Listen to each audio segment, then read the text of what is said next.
Этот парень врал всем, что сам воевал, а теперь с воодушевлением рассуждают о том, как украинцы будут сражаться и погибать в уличных боях. Да чего же мерзкий тип? Такие люди разжигают войну. Не для того, чтобы защитить украинскую демократию. На Украине ведь нет демократии. Hey everybody, welcome to the Comrade podcast. I'm Jared Yates, Sexton, here as always with my loyal co-host Nick Hauselman.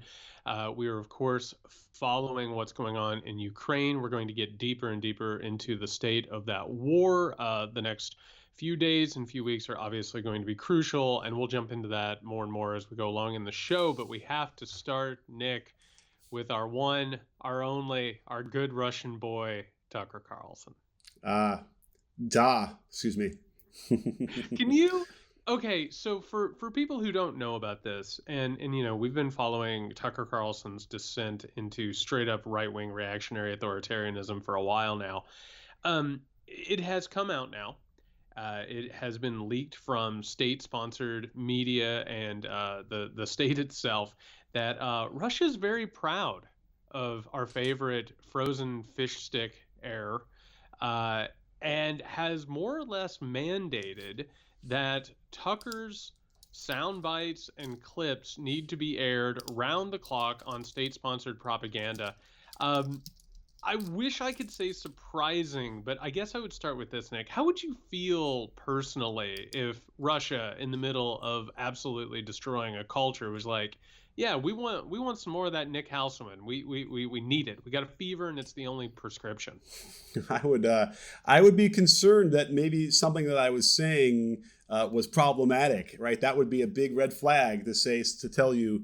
But wait, it's the same thing with having a whole bunch of like white nationalist groups, like the Proud Boys, looking at Trump as this hero of theirs. It should have caused Trump to say, what am I doing? What am I saying that would have a group like that want me to be their hero? Well, it's the same thing here, and we have the receipts. It's not hard to figure out why. We questioned this last week. What motivation Tucker Carlson could have beyond liking to appear on Russian TV, right? Which is, could be ego. I don't know. But I'm a cynic, and I do feel like you never know if there's more of a direct connection than even, what we're seeing so far.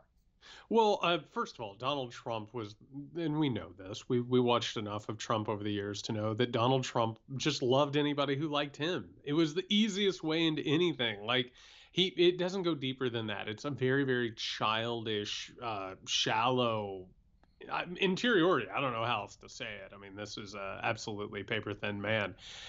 When it comes to Tucker Carlson, I mean, this is part of a larger project that Tucker wants. He wants an illiberal regime in the United States of America, and let's make it very clear. And we keep getting new listeners to the show. Let's make it clear for everybody. Let's put it on the record.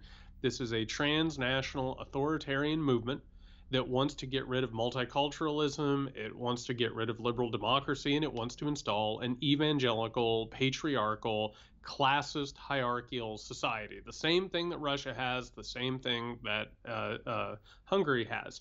That's what Tucker Carlson is for. At this point, he is not just ideologically adjacent to the Russian ideological state of mind. He's within it. He is speaking directly to his own intellectual peers at this point. And there's a reason why he's trafficking in the conspiracy theories that he is. He is reading from the same text. He's reading the same people. He's consuming the exact same bits of knowledge that people in the Kremlin are consuming, that Putin is consuming, that all of these people are living within. There's no distance between him. It's not even a Venn diagram anymore. It's a circle. Right. And it's all just like political justification for things, right? It's like whether they can somehow fold in other American political stuff to sort of justify what's happening really helps them. So, if they want to try and bring up things like COVID, for instance, we talked about this last week too, where, there's these, these secret weapons labs. And that's why, Putin has to go in there and get rid of them. Or now it's like, well, you know what? As soon as the masks mandate started going away and the COVID started going away, well, then they have to create this as if this is something that the Democrats created out of this. And Biden created this to give him more, to be a war president or something that will give him a chance in the midterms, of which he's not even running in. It's transparent. I'll give him credit for that. I mean, they're not like trying to hide what the motivation is, but man, and I guess it works. Is it working? Do people listen to this shit? It's both working and not working, because one of the things that's happening here is that Tucker is preparing his audience, which, numbers in the millions at this point.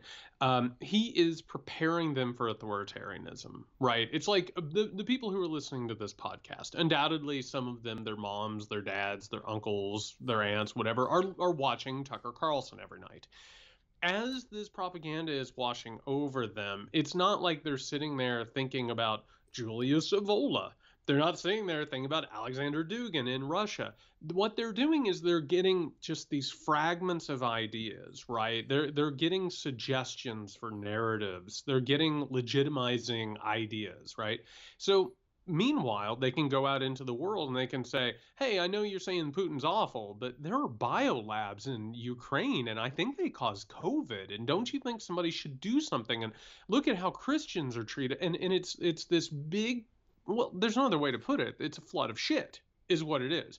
And I want to go ahead and I want to give people a little bit of a sneak peek into what is happening here.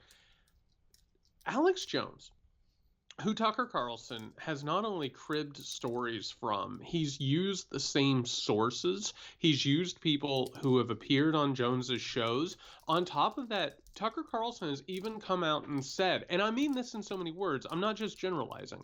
He came out and said that Alex Jones is an actual portrayer of reality, more so than mainstream media.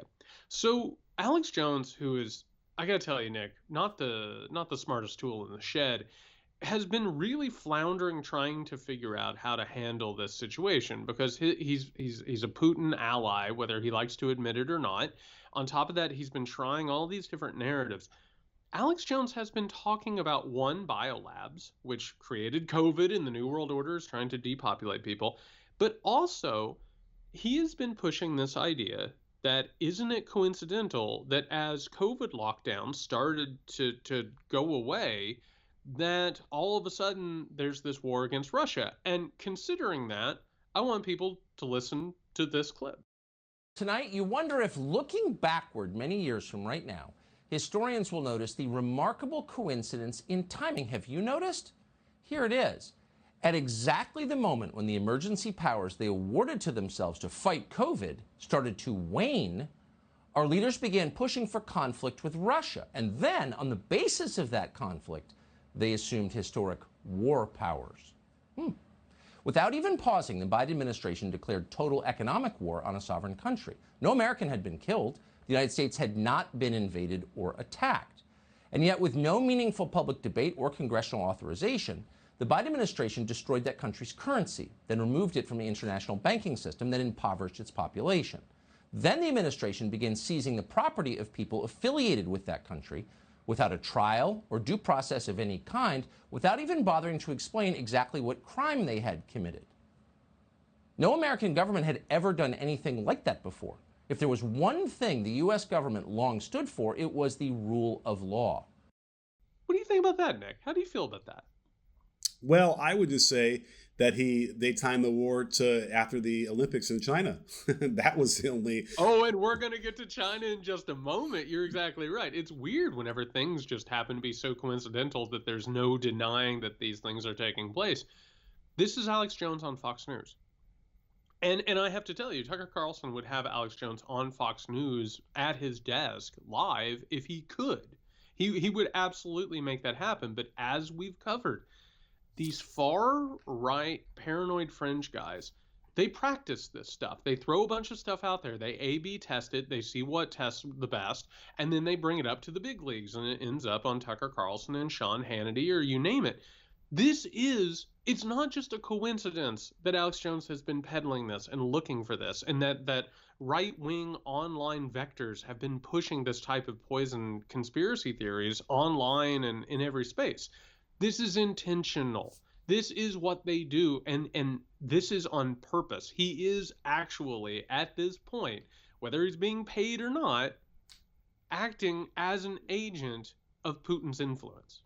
So I'm convinced, and I tweeted this out earlier this week, that almost 100% of Putin's foreign policy motivation is to destabilize the United States, but not even destabilize. Is he wants to what happened to the Soviet Union in '89 or '91 happened here as well, like the destruction of democracy, whatever. So I kind of feel like so the guy who's driving this whole thing is Putin.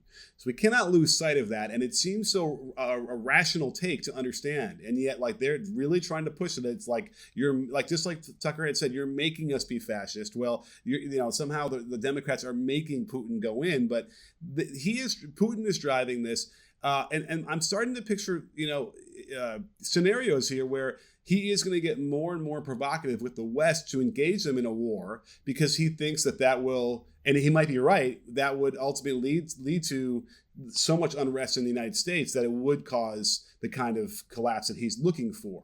And the next step on that would be, well, maybe we absolutely need to call his bluff then and trust that he won't use nuclear weapons and actually do the no-fly zone or do something that would say, listen, because if NATO gets involved, they could easily crush the Russian army. Like the numbers are, when all NATO gets involved, that would be, I think, 4-1 or something like that. It would be over if he didn't launch a nuclear strike, right? Well, so we're going to get into a couple of studies that have gone into this and a couple of these scenarios, and an article by Elliot A. Cohen, who, by the way, got paid a lot of money to write an article for The Atlantic for saying something a lot less succinctly than you just did. Wait, can I? You said he gets paid a lot of money? Yeah. Because he probably writes what, once a month? Elliot Cohen got paid as sort of like a freelancer. So basically, for anyone who doesn't know this, The Atlantic, or the Atlantic Monthly, or whatever we want to call it, has always been sort of, we've talked about this, but not with The Atlantic before. We've talked about how the New York Times and Washington Post, like people will post things on there to communicate with other people in arenas, right? The Atlantic is sort of the, how do I put this, the national security state, where they talk to one another and where intelligence talks to one another.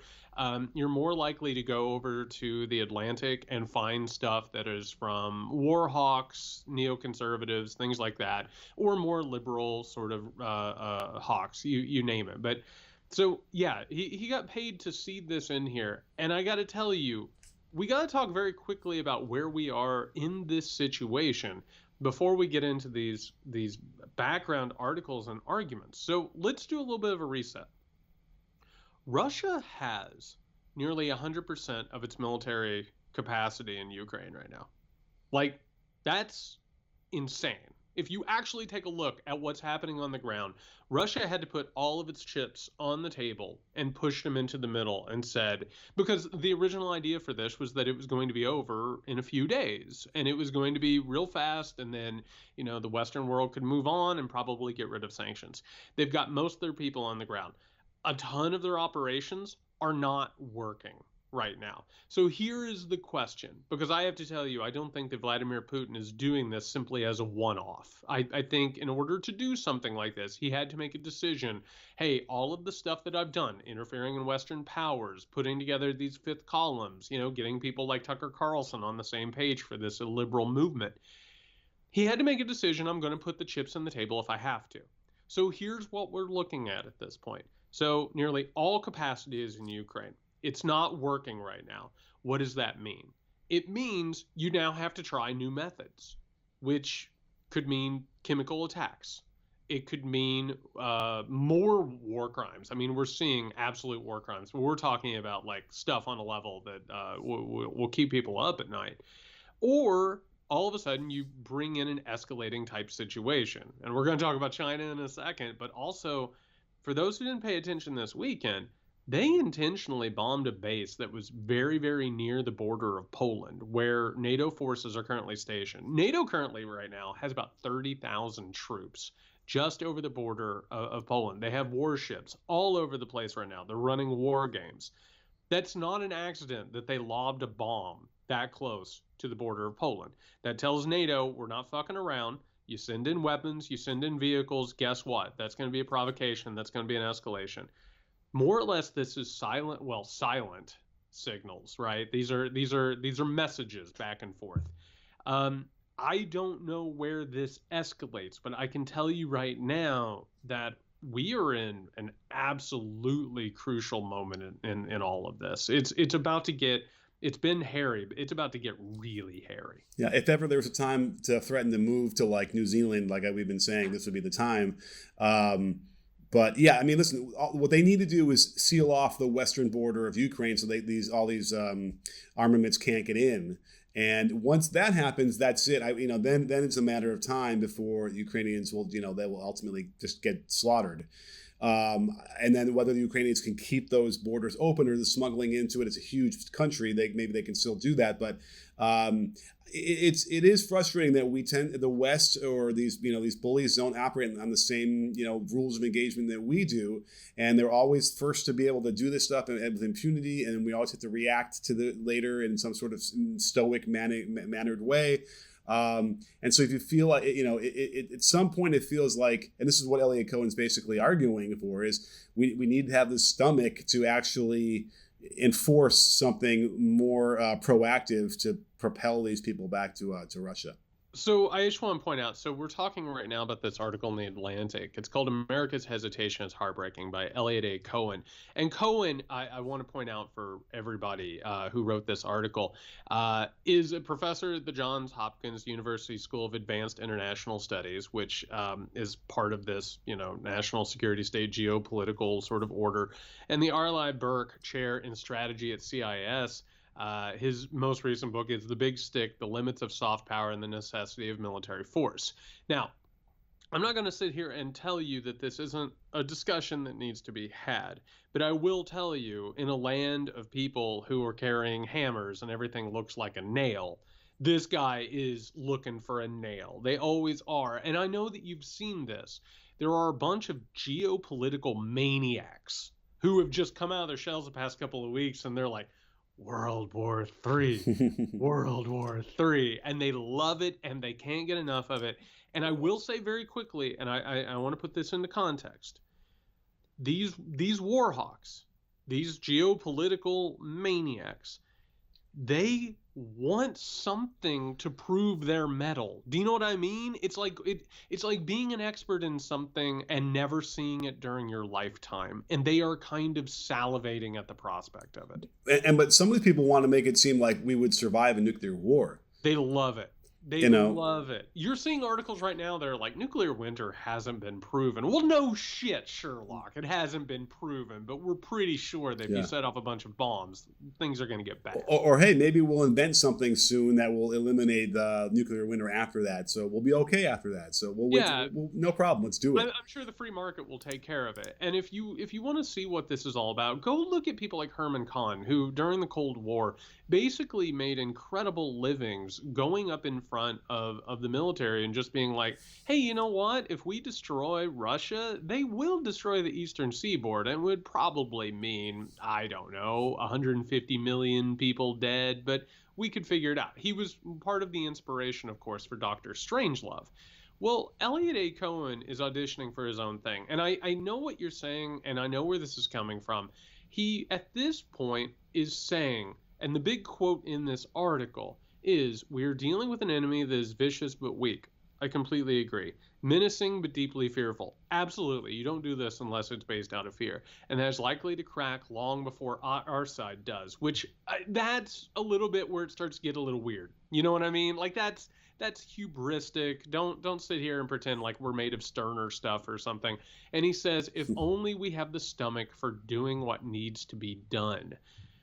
I don't know what that is, but the article deeply, deeply, deeply points to, we need to go into Ukraine, get boots on the ground, and dare Russia to retaliate with nuclear weapons. Right. I'm all for. I'm Jared. I'm almost at that point. I swear to God, at this point, I'm like. Here's the thing. I've somehow convinced myself that he won't use them. I don't know why I convinced myself that. I don't know where or how, but I convinced myself that he won't use them. But I'm not willing to risk how many billions of people are on the face of the earth. What about this? Couldn't we? Star Wars? No, but almost as crazy as Star Wars, the SDI program would be. Somehow we could you could cut out the connection between the button and the silos in Russia, or you could maybe like somehow blow those up. Although that would obviously cause a nuclear explosion where they are, but like blow them up before they can launch them. All 8,000 of them. I don't want. First of all, I listen. If we're just bringing up hypotheticals, I want to jump in my time machine. Go back and get rid of nuclear weapons at any given moment where we had a chance to get rid of them. I want to go back and tell Ronald Reagan Star Wars never worked and you had an opportunity to completely dismantle. Or, I don't know, whenever we put Putin in power and we could have gotten rid of nuclear weapons then. And by the way, people like these geopolitical maniacs, they love nuclear weapons. Because they're chess pieces. Mm-hmm. They're great. It leads to a more interesting game. But I have to tell you, There are so many different scenarios out there. Right now, China's over here, and we'll talk more about China in just a second because, man, the footsteps are getting louder and louder and louder that China's going to have to pick a side here in a minute. And I have to tell you that all of a sudden you start tinkering around with that. You start having NATO go into Ukraine. There's all the talk right now about the Baltics suddenly being a part of this. We still don't know what the hell happened with these rockets that landed near the U.S. consulate. We have no clue what that is. On top of that, North Korea over here is lobbing out a few ICBMs every couple of hours. China's over here waiting and clapping and waiting to see what happens with all of it. These escalatory moves, it sounds so much easier to say it on paper, but we also know, look back at the Cuban Missile Crisis, man. All the same people, their dads, their granddads, whatever, they were all saying, go into Cuba. They won't push the button. And what do we know now? They would have pushed the button. They would not have hesitated. And so I understand it sucks. This is awful. I hate it. But it's a big game to these people, and to watch them play this game, I think is just repulsive. Well, I want to go back in time. Let's go back to 2012 in Syria when Obama had a red line that he said if they use chemical weapons, we're going to have to do something. They use them. They don't do anything. A year later, they supposedly negotiate this amazing deal where they get rid of all of the chemical weapons from Syria. And then what happens in the middle of Trump's administration? They use chemical weapons because they didn't give them all up, and they were not deterred at all by that agreement. So there's a moral to that story somewhere as well. I can't believe I'm actually sounding like a hawk here, but like there's some sort of moral to this, and I don't know. Part of me just feels like at some point you need to, as the entire world, NATO being the entire world, I suppose, put a foot down. I think what you're feeling at this point is the ratcheting up. It's the hinge moment, and it feels like a hinge moment because, again, Russian forces are there. They have been there. It's not working for them. Meanwhile, I don't know if you caught this. They're bringing Syrians in. And this is if you go back and you look at the world wars, this is one of the reasons why it's a world war, because all of a sudden you start having all these powers involving other countries that start swarming in. I got to tell you, we talked about this the other day. There are U.S. troops who are not U.S. troops, quote unquote, in Ukraine. All of a sudden now, in this article, we're talking about NATO pilots. We're talking about American pilots flying NATO planes in Ukraine. All of a sudden, we're talking about Syrian troops coming in. God knows who else is going to come in. This thing is festering, man. And I get you. It's about to take some really weird bounces, and I think we're probably going to see some incredible cruelty. But I don't feel like playing Russian roulette. I mean, look at it this way. The 100 Years' War from way back, between France and Britain. Like, we're in the middle of a 100 Years' War. Like the Cold War never ended. You want to take that a step further. I think if you want to make that case, you can make the case that World War I and World War II were the same war that just mutated, and that we're still fighting that because we didn't actually take down fascism or Nazism or authoritarianism. We just moved it around for our own purposes. Right. We're still fighting the same battle because, and this is important, and I think this should be the thesis statement of all of it, we're still fighting the same battles because the powerful keep kicking the can down the road about the actual battle, which is, should we have power over our own lives? Is there such a thing as human dignity? Or do the wealthy and the powerful and those willing to kill others deserve to have power over everything? That's the argument that has gone from the 20th century now into the 21st century. And I don't want to be, whatever the word is, in terms of in the notion that what the Western democracies stand for is the right way to do this.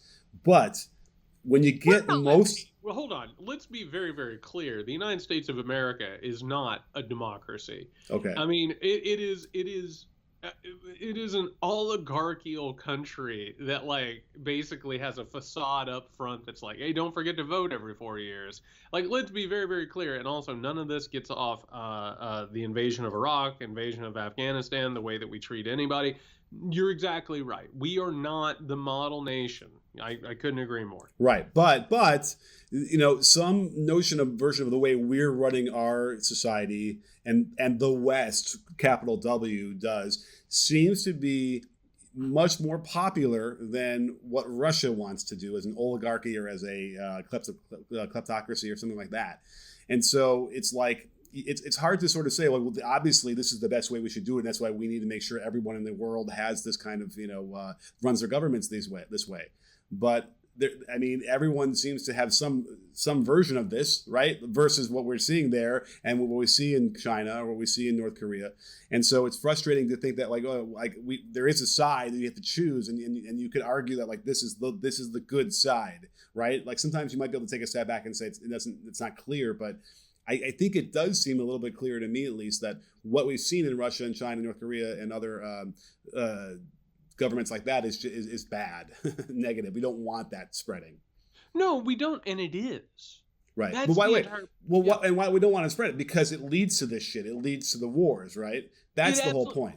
It absolutely does, which is why I've been screaming every single day about this corruption that needs to be addressed. Because what happens is when you have concentrated capital, when people have a bunch of money, and all of a sudden you have all the money in the world. In fact, you have your own you have your own space agency, right? You're literally trying to cure death for yourself. And you can go anywhere in the world. You have a yacht that's as big as, I don't know, Delaware, okay? Well, what do you start doing with that excess capital? You can invest it over here, sure. Well, you don't want to pay people because they get used to that. Well, the next thing you know, you're like, I guess I'll buy a newspaper. Okay, I'll buy the Washington Post. Great. Okay, what do you do after that? Well, all of a sudden you start buying politicians. All of a sudden you start creating non-governmental bodies. All of a sudden you start corrupting everything. And you look up and suddenly you're like, you know what? My vote kind of matters more than everybody else's. And this democracy thing is a problem. This isn't the first time this has happened. It's happened since the birth of capitalism. Liberalism and capitalism were born together. And what did capitalism do? It swallowed it up like Pac-Man. And then it just continued to work and work and work. We are in the middle of an existential crisis. The problem is, in all of this, as you and I are talking about troop carriers, we're talking about, F-22s. I shared with you this thing. Did you see this RAND report from 2018? Mm-hmm. Okay, for anybody who doesn't know, the RAND Corporation is way up top in terms of like the groups that have been talking about nuclear warfare since there's been such a thing as nuclear warfare. The RAND Corporation in 2018 brought out this paper called The Russia Challenge, which, Nick, tell me if I'm wrong, completely predicted all of this. Oh, absolutely. Listen, the RAND Corporation, plays a very vital role in the history of our war making, for good and for bad. So there's no question that they have their finger on the pulse of what's going on here. And by the way, for anybody who's listened to this podcast for a while, you've heard us talk about whenever someone gets elected president or senator or whatever, basically they do the oath of office, and then they're handed like a big booklet, right, from think tanks. And basically it says, here is your owner's guide on how to be president for the next 4 years, or what should you do. It's all these groups. The Rand Corporation basically split off from the military, and it didn't split off from the military industrial complex, but it basically grew as a new appendage of it. This article, this Russia Challenge article from the Rand Corporation, not only predicted the invasion of Ukraine, but also has completely gamed out how they think that a battle between NATO and Russia would play out. And they are not ruling out strategic nuclear weapons. This is what's on the table, what we're actually discussing here, what serious people are talking about. This isn't just a couple of bozos going back and forth and being like, I wonder if it's World War III. This is literally what has been gamed out by the people who have a seat at the table. But they also, it's the threat of nuclear weapons, which tends to be highlighted as well, which is what they, it depends on how you want to read this and where you're coming from. Again, if you have someone on the right watch a news report next to me, or if I had something like that, we could get the exact opposite out of what we saw from the same piece of content. And it's probably similar in this as well, where, it could sound like Putin just, of course, he's going to threaten that and use that as a tool, but never actually do it. But then again, it does say explicitly here that yes, like he could, if he uses nuclear weapons, it kind of ends Russia, right? Russia, it ceases to exist, as does probably the United States, right? So it's fascinating to me, and maybe it's out of the notion that he's at the end of his life and he doesn't care. But anybody looking at this would realize that you're not going to win that way if that's the goal. Well, okay, so let's go ahead and bring this down. And I want to point out that there's a couple of other things that have been going out there where people are like, well, obviously Putin's lost. I mean, he just needs an off-ramp. Mm-hmm. We've talked about this. There's no off-ramp for him.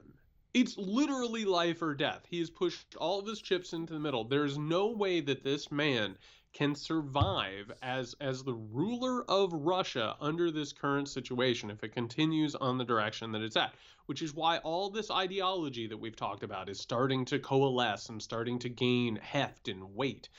There's no out here. So with someone like Putin, and this is the frightening thing, Putin believes that Russia is synonymous with Putin. Right? Like his fate is the same as Russia's fate, which, by the way, is why people like Donald Trump are so dangerous, right? They can't imagine something outside of that. Like anybody with a conscience, anybody who has to go to sleep at night, they think about this stuff and they're like, oh, wow, this could lead to the deaths of millions or billions of people. There are certain personality types that don't do that. And these dictators who don't care about life or death, they can't even project a care about it. Like, I sit here, I'll talk shit all day long about a George W. Bush, but I have to tell you, at least George W. Bush talked about decency. You know what I mean? Like, he was guilty of unbelievable war crimes, but at least he knew that he shouldn't say this stuff out loud. These people don't care. And so at some point, facing mortality for some people, that's the end of the world. And the world won't go on without you, which I think really concerns me, whether or not he actually believes he's in a world historical moment. I mean, that is certainly a very, very real concern. You see the pictures of him sitting 100 feet away from any of his advisors now. He's so completely isolated from anyone who wants to tell him what the reality is, that it's frustrating. I mean, like, it's funny. The bigger NATO gets, right, and the more powerful it gets, the idea is that the less anyone's ever going to challenge that, right? But then again, if you are stupid enough to do that, then here is what we have. Although, again, I'm not going to pretend that Ukraine is in NATO. That this is the whole point of this whole thing, right? He's got to get to a point where he's almost so desperate because NATO is so powerful that he knows he never beat them, that this is one of his only plays left. It doesn't make a lot of sense though, because here's the thing, like the government itself, or in Russia itself, could collapse out of all of this, right? The sanctions are so crippling as it is. Their economy has already been collapsing. And as we know now, like if your economy collapses for long enough, you kind of cease to be a country, right? Like that's what this world is. Well, the question here, because part of the issue is what made this worth it for him, right? And I think that you and I agree on this, which is that he probably thought this was going to happen a lot faster. I think that they had a hubristic idea of what this would entail and where this would go. And I think that's something that we can agree on, and we can probably say with a certainty. But there are also contingencies. On one hand, like, do you make a decision that somehow or another there's a survival away from the world economy? And I do think that Vladimir Putin, based on the ideology, based on the advice of people like Alexander Dugin and all these nationalistic, neo-fascistic assholes, I think he did believe that this would be maybe the mortal wound against the neoliberal economic world order. They truly believe that it's like an apocalyptic battle that will destroy. They've already announced it's the end of the unipolar world, right? That's already been leaked. That's already in state documents. And I don't think that they're completely wrong on that. I do think that this is proof that like the order isn't permanent. But the question that we have to ask, and I'd love to hear what you have to say about this, because I've got thoughts. How much of this was done with assurances from China? How much of this involved these conversations, these secret meetings, of course, that we had?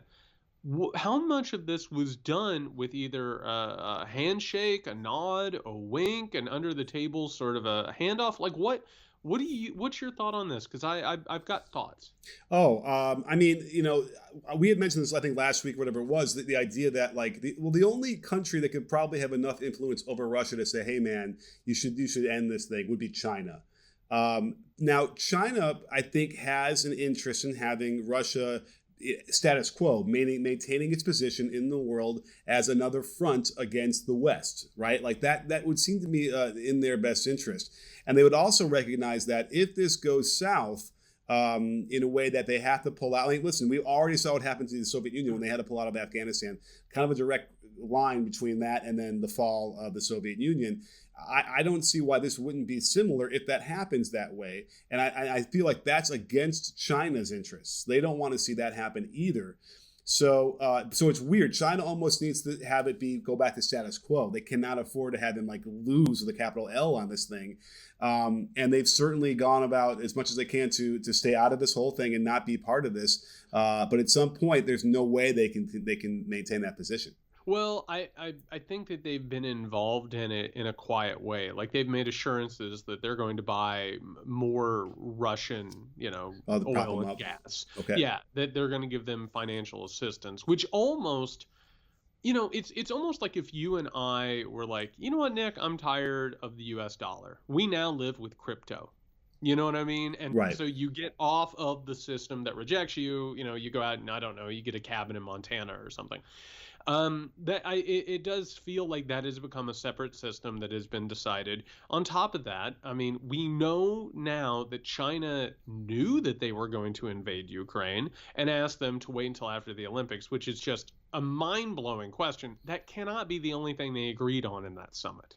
And we now know, and this has come out, that Russia has now requested additional war equipment from China. Now, China has already said, oh, we hadn't even heard about this. This is made up by the West. I think that's horseshit. I think that's bullshit. I don't think you ask someone for economic and war aid unless you know that they are really on your side. I can't remember if I said it on this podcast or if it was on a live stream. Who knows? I do feel like a lot of this has been China telling Russia almost like, go out ahead, see what's happening, see what occurs. We've got your back. Don't worry. We're over here. I got to tell you, I don't know where this is going to go, but I do not think it's a foregone conclusion. Like Francis Fukuyama put out an article this weekend that was embarrassing. For anyone who doesn't know, Francis Fukuyama was a guy who declared with the fall of the Soviet Union, history is over. Nothing could ever happen. Liberal democracy, last bastion of government ever. Wait, what's that? Were those planes going into the World Trade Center? Oh, my bad. He basically said that this was a lesson for China, and that China would figure out that it wasn't worth challenging the U.S. order. It basically, I'm going to read that real fast. Fukuyama says in this terrible article in the American Purpose called Preparing for Defeat, and he's basically already said Putin's lost the war, Russia's lost the war, here's what will happen. He says the war to this point has been a good lesson for China. Like Russia, China has built up seemingly high-tech military forces in the past decade. And he says we may hope that the Chinese leadership will not delude itself as to its own capabilities. Well, okay, that's all great from a Western perspective. But guess what? The world doesn't work based on Western perspectives. And they don't want us to keep having a unipolar world. They don't want American dominance to continue. At some point, it's not going to be just Putin putting his chips into the table. At some point, other people join when they think that we're weak. And guess what?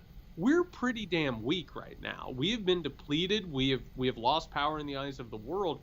I do not think that all of these people who are served by this system and propping it up and propagandizing on its behalf, I don't think that they are looking at the entire picture here. Sure. I mean, by the way, you can look at this like China might not mind if Russia kind of falls off as a power, because then they can fill that vacuum themselves. That's an interesting take too. They love giving debt out. I'll tell you that much. Oh, that's terrible that happened. Don't worry, we'll help you rebuild. Yeah, exactly. And neoliberals love that too. It'll basically be, if Russia falls, it'll be a battle to see who can help Russia get back. I mean, that's how this whole thing works. Right, and then that's the other thing. It's like, so Russia falls, but like it doesn't just disappear. It doesn't just, it's not like a void that the map doesn't register anything anymore. People still live there. It's still a land place. Just like when World War II like ended, quote unquote, like, I guess it kind of ended, but everyone was still mad and angry, and all the issues were still there and not resolved. Certainly, World War I was that way, even more so. So it's an interesting. I feel like we are at a crossroads. We probably say this every decade or every whatever number of years, but this one really is it, where this is going to decide a lot of different things going forward for the next couple hundred years, probably on the planet, if we're still around. Well, I mean, here's the thing, and have patience with me, Nick. Okay. And the audience, because this is something that I've been trying to put into words, and it's hard to do, right? It's a difficult thing, because we've reached not just a crossroads. We're about to enter a new world. We're looking at moving off of fossil fuel at some point, because I got to tell you, it's going to run out at some point. There's a point where there's no more. Like, you got to do something else. We are not just watching climate catastrophe take shape, we're living in it. We're literally watching territory destroyed. We're watching economic, I mean, my God, I think it was last year there were like $10 billion disasters alone, just from climate disaster. All of a sudden, we're going to watch territory resources depleted. This system is not going to continue. America is in decline. These are all things that are occurring. On top of that, there is a technological oligarchy that literally, and I'm not exaggerating, wants to shove us into a virtual reality where we will live. And by the way, automation is completely taken over. Like, the world is changing.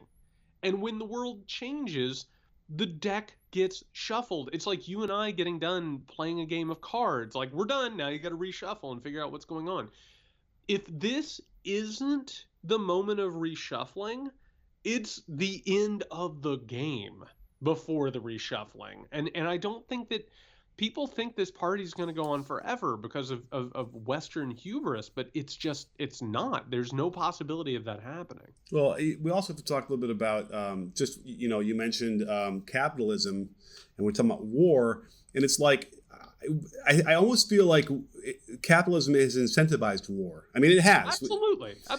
And so, like, even when we see the reactions now, as soon as the hint of war in Ukraine from a few weeks ago, prices just spike. Right? For no reason, for no supply chain issue that had changed overnight, and yet the prices spike, and then they will stay that way, and they never really go back down. Nope. Oil is the same way here. We talked about this last week as well, where any devastation to an oil refinery, that isn't felt for months until that anything that would have been made there doesn't get to our pump for months and months, and yet they will overnight raise the prices there. So it's very, very strange to me that, that is literally the incentive. And if you are on a board of some massive company, publicly traded company, war must be treated with champagne. They must be very excited because they know the bottom line will go up for that quarter or that year. And that's the biggest issue with this, because there's no stopping that, right? You can't, if we're going to live in a society the way it's been built, and it's the majority of countries across the world are focused on this, then how do we ever avoid having wars? I am so glad that you got into this, because whenever we talk about war, what we do, and I've talked about how ideology sort of hides the reality of situations, right? It's the story. The story that we always tell in war is there is a maniacal, evil individual, which, by the way, Vladimir Putin is a maniacal, evil individual. Absolutely, he is. But that's not the end of it, right? Whenever we're talking about war, we're talking about socioeconomic issues. We're talking about oil. We're talking about resources. We're talking about how much money there is to be had, not just in the production of weapons, but the money that there is to be had from cleaning up after the weapons have been dropped. It's an incredible business. It works incredibly well. On top of that, that's what financial capital needs. And in capitalism, it continually does this, because as it concentrates, the people who are outside of the concentration or who are on the edges of it, Russia's doing this because it's not in control of the situation. So what? It incentivizes them striking back against the giant, powerful center of accumulated capital. Part of this is the fact that Russia economically sucks. It just does. Like they're a petrostate. Like that's what they've got. That's what they can give you. On top of that, they're basically put over here, and Putin is invited every now and then to a G8 because he'll keep people in line and keep money going through the system. It's a secondary state within the neoliberal global order. People within the neoliberal global order don't dream about destroying it, right? So capitalism incentivizes that, because capital's always trying to get free. It's always trying to move towards more and more concentrated places. So even if Russia collapses tomorrow, this thing doesn't end, right? As long as we keep going down this game, more wars are not just likely, but guaranteed. Right. And so that it's almost like the solution needs to be a more humanitarian approach, where this money doesn't get so concentrated in so few people's hands. Again, and you've argued this a lot about, we don't really need billionaires, right? Or whatever. No. Let them have 2 billion, but don't let them have anything more than 2 billion, whatever that is. Man, that would piss me off so much if we finally did something about that, but they still got 2 billion. Right. So they would be multi-billionaires technically. That would piss me off. Well, I mean, I don't know the math, but I have to imagine if you capped it at 2 billion, there's enough people out there that actually do have more than that you're talking about ending every dilemma we could ever have, right? So I think so in all of this, right, Tucker Carlson isn't able to do what we talked about in the beginning of this show if we don't have austerity in this country, if we don't have, globalism that goes in and just absolutely eradicates these communities. Tucker's talking to a lot of people at country clubs who think that they're millionaires who should be billionaires. But he's also talking to a bunch of people that they're like, immigrants are coming for my jobs, and I've been told that the New World Order is trying to destroy me.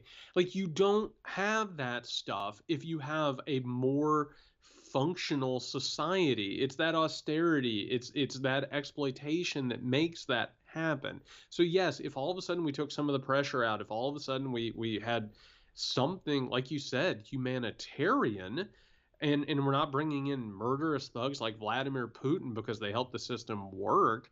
Yeah, Nick, we haven't even talked about this. We're going into Saudi Arabia and Venezuela and Iran, who just fired rockets at us, which, by the way, is one of the reasons why we probably haven't heard completely what happened there, because we need oil from them.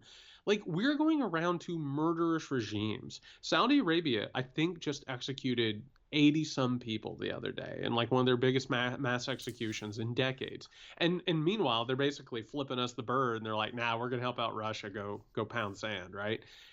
We are having to compromise so many morals and so many ethics simply because the system makes it absolutely required. So if we had a more humanitarian system, we could actually start living something nearer to a life at this point. Yeah, and unfortunately, when you're describing the country club that he's hanging out with all the other millionaires or whoever they are, it's the racism that I think we haven't really mentioned either. That is also what drives the 100%. Other and the hatred and the non-humanity of the situation is because there are makers and takers, Nick. Mm-hmm. There are makers and takers. And by the way, what do they all believe? They all believe that technically these people are lesser. And, wanting equal outcomes is all about reverse racism. I mean, that's literally what's in their head. You're exactly right. Right. And so that's why, when we get drill deeper into what they're doing with education and kids, because again, we've talked about this, most kids in a vacuum are not racist. They don't necessarily see color that way. They are taught that. I think that's pretty clear now after enough studies that it's taught, and obviously the parents are the ones who end up teaching this and propagating this throughout generations. And so that is another reason why the front on CRT and all those things is so triggering to the right, and also so nefarious in what they're trying to do, because it kind of drives all of this, and also drives the notion of ignoring climate change because they don't want the kids to learn about it earlier. So it's kind of fascinating how that's where we've gotten to. We can trace a lot of this back to this one area, ground zero. Well, it's white supremacy. I mean, the whole point of all of this is that these conspiracy theories and these lies are about taking what white supremacy has done, the murdering, the enslavement, the genocide, the violence, the anti-democratic actions, and projecting them on others. And saying, if we're not careful, they'll do that to us, right? While denying the history of it. They don't want to sit with this because they know climate change is real. It just so happens that as climate change takes over, there's going to be less land, less resources. Who should get the land? Who should get the resources, right? And all of a sudden then, guess what? It's going to need more violence. It's going to need more authoritarianism. It's not a coincidence that all of these things are happening at the exact same time. It is an international movement of white people. They are talking constantly about this. White evangelical men, particularly wealthy white evangelical men who want to rule the world, and they want to control their power and keep it and keep everyone away from it. And that is the defining purpose at the heart of this. It's the reason why they're on the same page as Vladimir Putin. They want exactly what he has. Do you think that racism existed during the Cro-Magnon man times? Well, it was the fear of the other. It was always like those people over there, right? Racism was invented. Racism was basically something that came along to basically explain, like before that it was barbarians, right? It was like, oh, we're civilization, they're barbarians, which means that we have food, we have housing, we have these things. They don't deserve them. Then all of a sudden it was like, man, we're going all around the world and we're really subjecting people and raping them and killing them. Why are we doing it? Oh, they're lesser than us, right? They were born different from us. And by the way, you want to go ahead and make this thing go all the way around. How did they explain it? Because they used the Bible, because they used religion. They said, oh, people have different skin color because they were cursed by God. It was because Noah's son Ham saw him naked after he got shit drunk in a vineyard, and he put a curse on him, and that's why people have different colors, is because they've been cursed by God. It's all ideology. It's all a story. It was invented so that they could exploit people. What? Listen, I think that they're alien. I think angels had come down to Earth at some point back in the day. I think dragons must have been flying around in the Middle Ages too. It must have been wild. That must have been a wild time, I tell you. But I love those movies, though. There's that movie where they find a dragon. It's got Christian Bale in it. I don't know. Rain of Fire. You know what's funny about that? I just watched the trailer for that a couple of days ago, and I was like, man, that is a wild movie. Yeah, I love that stuff. Where like anything you can find that proves those myths actually really were real. I mean, that would be. I love that stuff, and so. And by the way, doesn't that feel? And before we finish this up.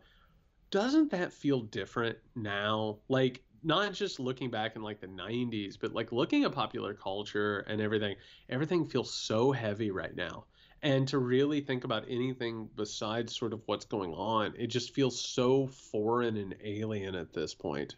besides just keeping an eye on this. I wonder if it's a function of our age as much, but you're right. I mean, listen, like Euphoria, maybe you're watching that too much. I don't know, but yeah, it you know, I here's the thing. I bet you every generation complains of this. Everything's getting dark. It's getting too, whatever. Where's the, the love of life and all these, the celebration of that. So it might not necessarily be that much different, but when you put the weight of what's going on that we just talked about, like in Ukraine and then across the world, it does color everything now, and it has a different feeling now to it. Yeah, and on that note, I hope everybody is taking care of themselves. I just want to remind you, take care of your mental health, take care of your well-being. I said this on a podcast a couple of weeks ago, which is, this is a really, really frightening time, but use that terror. Use it and think about life, think about yourself, think about what matters. We have to get busy building the future, that more humanitarian future you're talking about, Nick. Like, we have to get started on that, because this thing is... it's getting worse and worse, and we promise we're going to keep an eye on it and keep bringing you coverage that, unfortunately, others are unwilling to do at this point. Yeah. Well, Dennis Leary had said this a long, long time ago. It's like, no one's really happy. Happiness is like in the tiniest little doses. It's like the cigarette after sex, or it's the hitting the home run and I saw whatever. To me, what I did the other day was I had a tennis ball, and I was throwing it down the driveway, and the dog would run and get it and then bring it back.